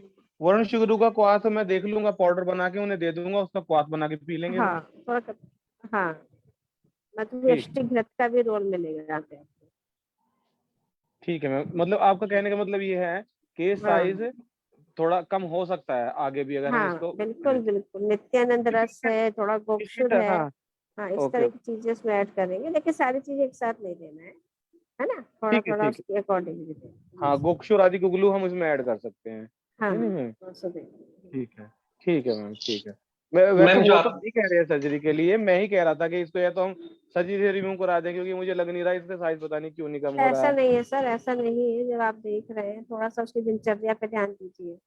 उसको सुबह सुबह जैसे कहते हैं ना, ओम का जाप करवाइए, हाँ जी, थोड़ा सा ओम का उसको जो है कपाल भाती प्राणायाम थोड़ा। करवाइए, ना हाँ थोड़ा हाँ। नस्य करवाइए, थोड़ा उसको डाइट ठीक है देखिए, उसका तेल ठीक है मीट ठीक है मैम। मसाला सब बंद करवाइए। सड़क पानी दीजिए, ठीक। सौंफ का शुंठी का और धनिए का संस्कारित जल दीजिए, ठीक है। उसको उसकी ठीक लाइट डाइट कर, पटोल वगैरह खाने में, परवल की सब्जी उसको बहुत फायदा करने वाली है। परवल का क्वाथ उसको बहुत फायदा करने वाला है। थोड़ा सा हमें हर आयुर्वेद कहता है ना, आपको पूरी होलिस्टिक अप्रोच के साथ चलना पड़ेगा, है ना। केवल हम ठीक जो है। है ठीक। ट्रीटमेंट बेस पे काम नहीं कर सकते जी। Okay okay. ठीक है मैम, ठीक है। Thank you so much ma'am, thank you so much. Ma'am और बस भी एक ही चीज में क्लियर कर रहा था कि मैम जो आपने जो औषधियां बताई, ये जैसे मांस पाचक, रक्त पाचक, थोड़ा रस पाचक जैसी औषधि है ना, और ये दीपन पाचन और जो कफ रहता है एक्चुअली बढ़ जाता है उसको कम करने एक्चुअली के सर देखिए क्या है ना, अब सबसे पहले क्या है, रक्त दृष्टि है ना। तो हम जो देखते हैं वो हम वहां जाते हैं कि हमारी रक्त रक्त दृष्टि का मतलब है कि यहाँ पर एक तरह से रक्त ग्रंथि बनी है या रक्त का कलेक्शन हुआ है जो कि दूषित रक्त है। तो कहीं ना कहीं हमें पहले गृहिणी पे कार्य करना पड़ेगा, और हमें अपनी जो रस धातु और रक्त धातु है वो हमें शोधित करनी पड़ेगी, मतलब रस धातु अच्छे से बने, रक्त धातु अच्छे से बने, और वो जो हमारा कलेक्शन हुआ है या जो हमारा दूषित रक्त एकत्र हुआ है वो कहीं किसी न किसी तरह उसका पाचन हो जाए या उसका क्षरण हो जाए। तो इस आधार पर जैसे मैंने मधुष्टि घृत बताया, मैंने पंचतिक्त घृत बताया, तो तिक्त रस प्रधान द्रव्य देंगे तो वो क्या करेगा, पित्त को सही करेगा, और जब पित्त सही होगा तो वो रक्त को भी असर करेगा। जब रक्त अच्छा बनेगा तो जब नया रक्त बनेगा तो वो कलेक्शन वहां से कम होगा, और जो हमारा दूषित रक्त है वो भी कहीं ना कहीं से उसका क्षरण होगा या डिजोल्व होगा। तो उसके साथ हम बहुत तीक्ष्ण द्रव्य अभी नहीं देंगे, क्योंकि रक्त कुपित हुई है, रक्त धातु कुपित हुई है। तो हमें मेन करना है कि हमारे रस धातु रक्त धातु अच्छे से बने, और जो हमारा कलेक्टेड द्रव्य है उसका कहीं ना कहीं विरेचन हो जाए, या वो एब्जॉर्ब होके जो है दूषित मार्ग से, मल मार्ग से बाहर निकले। जी ma'am, thank you ma'am, thank you. Ma'am एक क्वेश्चन पूछना था मेरे को। जैसे आजकल समझने में और सुनने में काफी आ रहा है कि जो रस औषधि हैं उनके साथ नमक का प्रयोग कुछ देर बाद किया जाना चाहिए, जैसे 1 घंटे बाद, 2 घंटे बाद। तो मैम इसके प्रक्षेप में आप मतलब क्या आपका आइडिया है मैम? कि रस एक्चुअली देखिए औषधि मेरा, हाँ, आप मत तो देखिए बहुत ज्यादा आपके पास, जब तक आयुर्वेद आगे बढ़ता रहेगा आपको बहुत ज्यादा मत में भिन्नता भी मिलती रहेगी, है ना। तो जैसे हम अक्सर क्या करते हैं, जैसे हम रतवा चिंतामणि यूज करते हैं, या हम षोडश मालती यूज करते हैं, या हम कुछ द्रव्य ऐसे रखते हैं जो कि रसायन काल में ही दे देते हैं, गोघृत के साथ दे देते हैं, गोदूध के साथ दे देते हैं, है ना। तो वहां तो वैसे भी नमक का कोई मतलब नहीं है, उसको हम वहाँ पे वहां नमक के साथ दे ही नहीं रहे हैं। बाकी कुछ औषधियां हमारे जिसको हम लोग कुछ पाउडर फॉर्म बनाते हैं, तो जैसे हमारी कुछ ऐसी औषधियां हैं उसमें वैसे भी हमारा नमक मिला है, तो ये जैसे नमक भी हमारा सिंपल है मैम, शंखवटी के बारे में अक्सर मैंने सुना है लोगों के मुंह से कि शंखवटी में नमक का थोड़ा सा गैप होना चाहिए। तो मैम ऐसा हमें तो शंखवटी, मुझे तो प्रैक्टिस में कुछ मिला नहीं है ऐसा, हाँ लेकिन वही बात है, वही मैंने कहा ना, ये सब मत भिन्नता है। और इसमें ऐसा कोई कहना चाहिए कि हमारे शास्त्रोक्त कोई इस तरह की वर्णन नहीं आया है। तो जो शास्त्रोक्त वर्णन नहीं आया है मत भिन्नता है। और फिर आप शंखवटी का देखिए कंपोजिशन याद करिए कि शंखवटी में क्या क्या पड़ता है। तो हम जैसे एक जनरल नमक खाने की बात अलग है, वो नमक जो हम यूज करते हैं, लेकिन जनरली जो हमारे पंच लवण है वो हमारी रसौषधियों में तो मिले ही रहते हैं, हमारी कल्पनाओं में तो मिले ही रहते हैं, और हम उनका यूज पेशेंट के साथ करते हैं, हम लोग भी खाते हैं, पेशेंट भी खाता है। हिंगवष्टक चूर्ण है, लवण भास्कर चूर्ण है, दाड़ीमाष्टक चूर्ण है, तो आप देखिए कहीं ना कहीं रवण कल्पना मिली ही हुई है उसमें। जी तो मैम। आप कितना उससे अवॉइड करेंगे, है ना। लेकिन ये है कि वो जो है वो हमारे मेडिकेटेड नमक है, और हम लोग भी कोशिश यही करते हैं, अपने पेशेंट को भी बताते हैं कि आजकल जनरल नमक से ज्यादा अच्छा रहता है कि अगर आप सैंधव नमक का यूज करें, है ना। ये एक नॉर्मल हम धारा आप लोग भी बना लीजिए कि जो एक सैंधव नमक का यूज है वो हमें लगता है एक सिंपल नमक से ज्यादा अच्छा रहता है, और उससे जो आजकल के लाइफ स्टाइल डिसऑर्डर्स है वो भी देखने को कम मिलता जी मैम, थैंक यू। और किसी हाँ वैद्य का कोई क्वेश्चन है तो पूछिए। हाँ मैम, मंदाकिनी मैम, जो आपने पूछा ना ये, कि जैसे मैं पारा खाता रहता हूँ तो उसके साथ नमक नहीं चलता है, अगर नमक खा देना तो शरीर एक्सेप्ट नहीं करता, और फिर वो सिद्धा मेडिसिन में लिखा हुआ है कि जो Hg जो मॉलिक्यूल्स होते हैं उसके बीच में सोडियम आ जाता है, इंटरस्टिशियल किडनी डिजीज करता है। तो अगर जैसे हैवी है। मेटल्स देते हैं पारे से ज्यादा, तो मेरे ख्याल से नमक और इनका, क्योंकि वो खुद भी अग्नि बढ़ाते हैं, धातु अग्नि। एक्चुअली सर तो हमारा जो साइंस है ना, हमारा जो रस शास्त्र है, हमारा जो आयुर्वेदिक साइंस है, वो जो पारा की बात करता है ना, उसमें 16 संस्कार की बात करता है, 64 संस्कार की बात करता है। तो वो जितना संस्कारित हो जाता है ना सर, वो संस्कारित पारा अगर आप लेंगे, और उसके बाद ही वो कहता है कि उस पारे को हम गंधक के साथ मिलाएंगे, हम कजली बनाएंगे, है ना, या फिर हम उसको फूफीपक रसायन के द्वारा तैयार करेंगे, और उसके बाद जब हम उसका ग्रहण करेंगे, चाहे वो रस सिंदूर फॉर्म में करेंगे, चाहे हम मक्खरध्वज के फॉर्म में करेंगे, तो कुपिपक्व रसायन हमारे बहुत, मतलब आप यहाँ पे जो हम आयुर्वेद के फंडा है, फंडामेंटल से आयुर्वेद के सिद्धांत है उसकी बात करते हैं। तो कभी आप बहुत इंटरेस्टेड हो, आप रहते हैं आयुर्वेद के उसमें भी, तो मैं एक बार कहना चाहूंगी आपसे कि रस समुच्चय है, या रस रस रस शास्त्र के बारे में बहुत बुक्स है, बहुत बड़ा बैंक है हमारे पास, बुक बैंक है। थोड़ा सा आप भारत के बारे में पहले उसके बारे में जानिए और पढ़िए।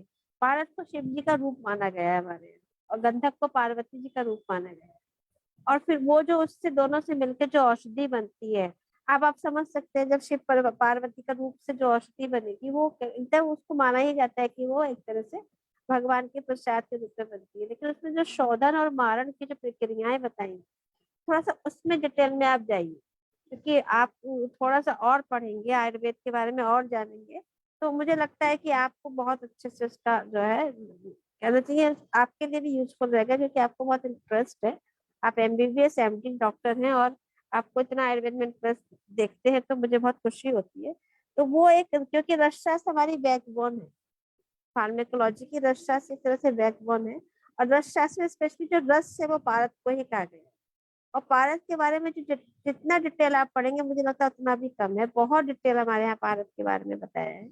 और पारद मैम किसी मेरे हिसाब से ना मुझे लगता है हाँ कि जैसे हम अलग अलग पैथी पढ़ते हैं तो सबके अपने अलग अलग सिद्धांत होते हैं। हाँ बिल्कुल तो मैडम, उनके बिल्कुल। सिद्धांत के हिसाब से ना, उनके सिद्धांत हाँ के हिसाब से पारद का होगा, लेकिन हाँ, हमारे हमारे सिद्धांत से ऐसा नहीं है ना, इसीलिए मैं सबसे बोलना हमारे चाह रही आयुर्वेद कि के हिसाब से सिद्धा, हमने पारद का हाँ शोधन कर दिया है। हाँ, इस वजह हाँ से हम लोग ऐसा, हाँ ये हाँ, सिद्धा अपनी जगह सिद्धा सही होगा। लेकिन यहाँ हम आयुर्वेद की संभाषा कर रहे हैं ना, आयुर्वेद के फंडामेंटल्स को मान रहे हैं, आयुर्वेद को जान रहे हैं, इसलिए मैं आयुर्वेद की बात कर रही हूँ। ठीक है सर। Thank you ma'am. जी मैम। जी सर। जी, वर्षा कौशिक मैम बोलिए, मैम आपका क्वेश्चन क्या है?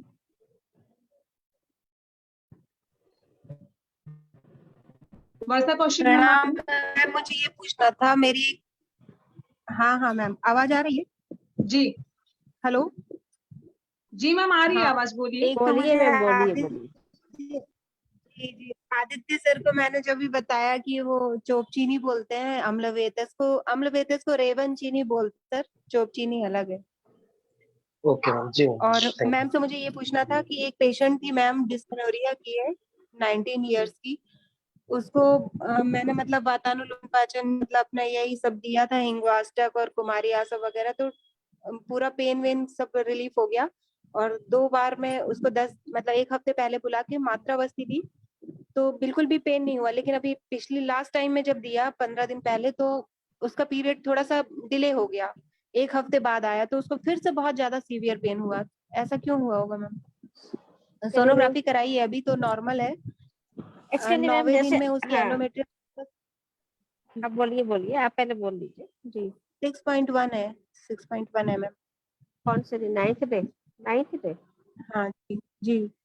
एक्चुअली मैम देखिए क्या होता है ना, जैसे अभी आपने बताया, तो ये जो है ना, एक तो 19 ईयर की एज है, और आपसे आपने बताया कि डिलेड मेंस है, और पहले उसको डिस्मेनोरिया मतलब कष्टार्थ तक की भी हिस्ट्री रही। हाँ जी तो और आपने उसको वायु का अनुलोमन किया और आपको रिजल्ट मिला।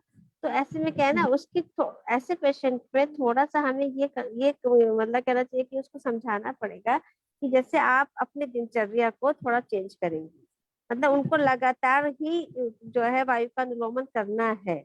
और जी मात्रावस्थी जैसे आपने दिया, तो मात्रावस्थी जी ऐसा नहीं है, अगर मिनिमम कम से कम 3 मंथ को हम लोग कोर्स करते हैं, जो हम प्रैक्टिकली करते हैं, अपने पेशेंट जी में जी करते हैं। अगर 1 मंथ में हम उसको 10 दिन करते हैं, तो फिर हम सेकेंड मंथ में भी कोशिश करते हैं कि 10 डेज करें, और फिर थर्ड मंथ में भी 10 डेज करते हैं। अगर पेशेंट इस बहाने ले पाती है तो बेस्ट, नहीं तो कम से कम उसको नाभि पूरण और नित्य विरेचन पे रखना होगा। क्योंकि आपने कहा ना कि हम वायु का अनुलोमन किया, तो वायु के जी अनुलोमन के लिए आप उसने आहार विहार क्या किया, या उसकी दिनचर्या किस तरह की रही, इस पे बहुत कंसंट्रेट होना। जी मैम। तो थोड़ा सा कहीं ना कहीं उससे प्रज्ञापराध हुआ है, या फिर उसने कुछ हेतु हेतु ऐसे रहे होंगे। बाकी जी चतुर्विध जी चूर्ण वगैरह तो ऐसा होता है ना मैम कि हम उसको आराम से खाने में भी ऐड कर सकते हैं। चतुर्विध जी चूर्ण का बहुत अच्छा रोल है, शंखपट्टी का बहुत अच्छा रोल है। जैसे आपने कहा एरंड तेल जो है वो अनुलोमन के लिए बेस्ट है, नाभि पूरण के लिए बेस्ट है, और नस्से जी वगैरह भी यहाँ पे अच्छा काम करता है। थोड़ा सा और उसके मतलब कहते हैं ना, पेशेंट की जो हिस्ट्री है उसको जी डिटेल में रहेंगे, और उसको ये नहीं कि मैंने एक बार कर दिया आपको ठीक हो गया। उसको हम पहले ही समझाएंगे कि देखिए आपको आराम तो मिलेगा, लेकिन ये आराम के लिए आपको लगातार 3 महीने कम से कम प्रॉपर ट्रीटमेंट लेना पड़ेगा। और उसके बाद भी जो हम मात्रावस्थी बंद कर देते हैं, लेकिन उसका जो लाइफ स्टाइल है, उसकी जो डाइट है, उसकी जो मेडिसिन है, उस पर काफी कंसंट्रेट करना पड़ता है। क्योंकि आजकल के बच्चे क्या करते हैं, आपसे मात्रावस्थी लगवा के गए, दूसरे दिन से जो है वो मोमोज खाने लगे, है ना, चाउमीन खाने लगे। तो ये सब जी चीजों से जो मिथ्या आहार विहार करेंगे, तो फिर प्रॉब्लम तो क्रिएट होनी ही होनी है ना। ये सब चीजें देखिए आप। जी मैम। और मेडिसिन में कुछ अलग से कुछ और ऐड करूंगी? हाँ, अगर आप करना चाहती हैं मेडिसिन में उसको ऐड, तो थोड़ा सा, जैसे मुझे जहाँ तक लग रहा है उसका ओव्यूलेशन जो है वो टाइमली नहीं हो रहा है, ओव्यूलेशन उसका डिलेड हो रहा है। नहीं मैम, इससे पहले तक उसका हमेशा टाइम से ही आता था, बस पता नहीं क्यों लास्ट मंथ में ही ऐसा हाँ हुआ है। हाँ, तो मे बी कि जैसे आप बता भी रहे हो कि उसकी जो है एंडोमेट्रियम इतना बता रही है और उसका ओव्यूलेशन का या ओवरी का आपने डिटेल नहीं पता कर पाए हो, तो इस ऐसे केसेस में जो है आप मेडिसिन जो शुरू करते हैं हम, मतलब just after mens, cessation of the mens, जैसे पीरियड 3 दिन या 5 दिन में बंद होता है, तो उसके बाद थोड़ा सा अगर पेशेंट आपके मतलब आपकी बात मानती है या सच में वो मेडिसिन लेना चाहती है, तो हम नस से शुरू कर देते हैं। मात्रावस्थी भी शुरू कर सकते हैं, नाभि पूरण भी शुरू कर सकते हैं, ओम का जाप शुरू कर सकते हैं, कुबेराक्षादी बट्टी है, आरोग्य वर्धनी बट्टी है ना, थोड़ा सा इसमें हम जो है नृपति वल्लभ है या कालमेघ है। इसके अलावा हम यहाँ पे जो है थोड़ा सा पेशेंट के उसके लिए थोड़ा वो दे सकते हैं, पुष्प धनवरस है, संजीवनी है। थोड़ा सा अगर आप और ऐड करना चाहती हैं यहाँ पे, तो थोड़ा सा हम गिलोय सत्व है, त्रिवंग है, जैसे मैं बताती हूँ ना, उस तरह से आपको अकॉर्डिंगली, जैसे हम पहले गृहिणी पे काम करेंगे, फिर हम रस धातु पे काम करेंगे, है ना, फिर हम थोड़ा सा उसके साथ में दीपन पाचन करते हुए गृहिणी पे काम करके, रस धातु पे काम करके, फिर हम सीधे नैनो नैनो स्रोतस पे कहते हैं ना, सूक्ष्मवाही स्रोतस की तरफ जाएंगे। तो फिर वहां जैसे अभी बात हो रही थी, वंग भस्म है, त्रिवंग भस्म है, थोड़ा सा यहाँ पे हम जो है स्त्री वंगेश्वर है, गिलोय है, इस सत्व है, इस रूप में दवाएं देंगे तो और रिजल्ट अच्छे आते हैं। जी मैम। कुमारी आसव है, हाँ कुमारी आसव है, कालमेघ है। जी, तो अभी मतलब पीरियड के आने से पहले तक की मेडिसिन दे दूं और हाँ। पीरियड आने से 5 दिन पहले या 3 दिन पहले फिर से बुलाऊं उसको?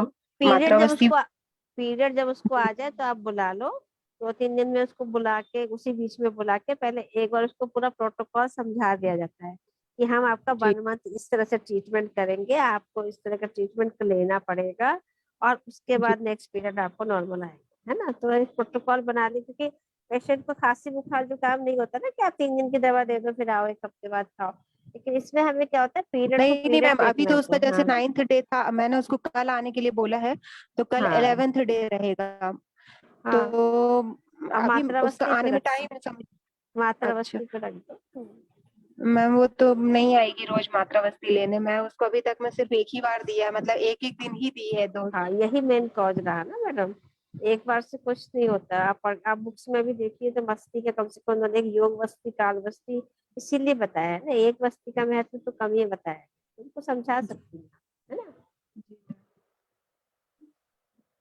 ठीक, और मैम नस से क्या करूं? खीर बुला हाँ नस से किस? हाँ, एक्चुअली देखिए, जैसे अभी आपने कहा, तो हमें वायु का अनुलोमन करना है, पित्त पे काम करना है, तो हम पचतिक्त भी दे सकते हैं, है ना। और अगर हाँ। आपको लगता है कि हमें मेन फॉलिकल पे काम करना है, तो हम पुष्पा दे सकते हैं, है ना।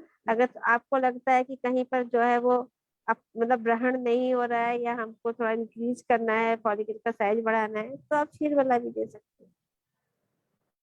जी अकॉर्डिंगली युक्ति पूर्वक आप उस पर सोच विचार करके बताइए। ठीक है। अंजा मैम, काम करना होगा मतलब से देना। जी सर, मैम आप बताइए। पंचवल्कल चूर्ण, आप चूर्ण कहाँ से, मतलब ये बनारस में बनता है कि कोई कंपनी अवेलेबल कहीं से ले भी सकते हैं? मिल जाएगा सर, आप गूगल पे देखेंगे तो मिल जाएगा, बहुत कंपनी तैयार कर रही है पंचवल्कल चूर्ण, पंचवल्कल क्वाथ। अब तो पंचवल्कल का ऑइंटमेंट भी आ रहा है इस समय पंचवल्कल की टेबलेट भी आ रही है, पंचवल्कल का ऑइंटमेंट भी आ रहा है। जी जी सर, तो आप तो गूगल पे सर्च करेंगे तो आपको मिल जाएगा। वैसे गुजरात की कंपनी है पुनर्वसु, वो भी बनाती है पंचवल्कल। हाँ मैम, बना रहे हैं। मुकेश और कुमार जी, आपको तो ऐसे ही मिल जाएगा सर, पंसारी की दुकान पे, वहां पे बनारस में तो मिल जाता होगा। हर जगह मिल जाता है मैडम, इस समय पंचवल्कल बहुत कॉमन मेडिसिन है, बहुत जी इफेक्टिव भी है। मैम, समय खत्म होने वाला है, हम लास्ट क्वेश्चन ले लेते हैं मैम। मुकेश कुमार जी अगर है तो, मुकेश कुमार जी आप अपना परिचय दूर करें। प्रणाम मैम। हाँ मैम, हाँ सर बताइए मुकेश सर। मैम एक क्वेश्चन था मैम, बहुत सी पेशेंट आती है, उनको मैम श्वेत प्रदर की शिकायत रहती है मैम, काफी ट्रीटमेंट दिया कुछ समय के लिए तो आराम होता है, लेकिन फिर से मैम स्टार्ट हो जाता है, जैसे कि मैंने आरक बता दी, कषाय भी दिया है, चंद्रप्रभा बट्टी, और एक्चुअली पुष्यानक सर चूर्ण भी दिया है। ये ये आप ही का क्वेश्चन देंगे, ये हमारा जो गायनी का सेगमेंट है इसका एक बहुत बड़ा चैलेंज है ये। एक्चुअली सर इसमें क्या होता है ना, इसको दो तरह से देखा जाता है, ये फिजियोलॉजिकल है कि पैथोलॉजिकल है ना। क्योंकि हमारा जो बॉडी है वो हार्मोन चेंजेस के साथ साथ सिक्रीशंस जो होते हैं वो मेंस्ट्रुअल साइकिल के साथ साथ बढ़ते बढ़ते हैं नॉर्मली भी। क्योंकि कुछ चीजें ऐसी होती है जैसे ड्यूरिंग ओव्यूलेशन या आफ्टर मेंस्ट्रुएशन कुछ इंक्रीज करते करते जब ओव्यूलेशन का टाइम आता है तो बहुत अच्छे से जो है एक नॉर्मल सिक्रीशंस जो होते हैं वो इंक्रीज कर जाते हैं। और फिर जैसे ही ओव्यूलेशन हो जाता है उसके 24 आवर्स 72 आवर्स बहुत 3 दिन 4 दिन के बाद वो धीरे धीरे खुद सबसाइड हो जाते हैं। तो यहाँ क्या है, अवेयरनेस की बहुत जरूरी है। पेशेंट को इतनी अवेयरनेस नहीं है या पेशेंट इतना नहीं जानता है, उसके मन में बस एक डर बैठता है कि हाय पानी जा रहा है कि मुझे कैंसर तो ना हो जाए। तो यहाँ अगर प्रॉपरली हम एक बार पेशेंट को मेंस्ट्रुअल साइकिल या मेंस्ट्रुएशन के बारे में, मेंस्ट्रुअल साइकिल के बारे में थोड़ा सा भी स्टडी करा दे। दूसरी बात हम ये कंफर्म कर ले कि ये फिजियोलॉजिकल ही है या पैथोलॉजिकल तो नहीं है। अगर वो रियली पैथोलॉजिकल है या वो किस तरह का इन्फेक्शन है, उसमें कोई बैक्टीरिया ग्रो कर जा रहा है या फिर वो कफत जोनी व्यापद में आ रहा है या फिर वो पित्त जोनी व्यापद में आ रहा है, मतलब किससे आप आयुर्वेद पॉइंट ऑफ व्यू से देखना चाह रहे हैं तो उसके लक्षण उसके साथ देखिए, पेशेंट की प्रकृति देखिए, या फिर वो नॉर्मल जैसे आपने बताया कि वो कभी बढ़ जाता है कभी घट जाता है, तो ये एकदम आप मान लीजिए कि pre menstruation, after menstruation, during ovulation, यहाँ पेशेंट जब कंप्लेन करता है तो इसीलिए हम लोग LMP की हिस्ट्री और मेंस्ट्रुअल हिस्ट्री बहुत जबरदस्त जरूरी लेते हैं। और फिर वो डिस्चार्जेस में क्या फाउल स्मेल डिस्चार्ज है या उसकी कंसिस्टेंसी किस तरह की है, इस सब चीजें बहुत बड़ा विषय है श्वेत प्रदर।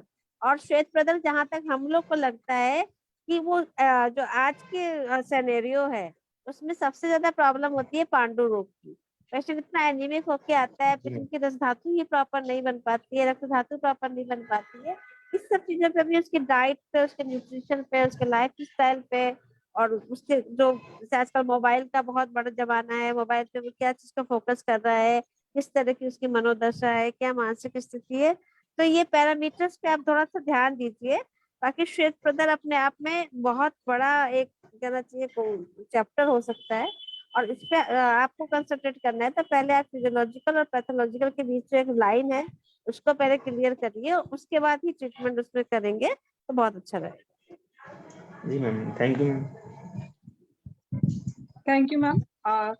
नवीन सर, हम आप एंड कर दीजिए जी संभाषण का। धन्यवाद, बहुत बहुत धन्यवाद Thank you. अंजना मैडम जी, आपने आज की भाषा में बड़ा अच्छा सबको उत्तर दिया। बहुत बहुत धन्यवाद। शुभ रात्रि सबको। नमस्कार। नमस्कार सर, नमस्कार।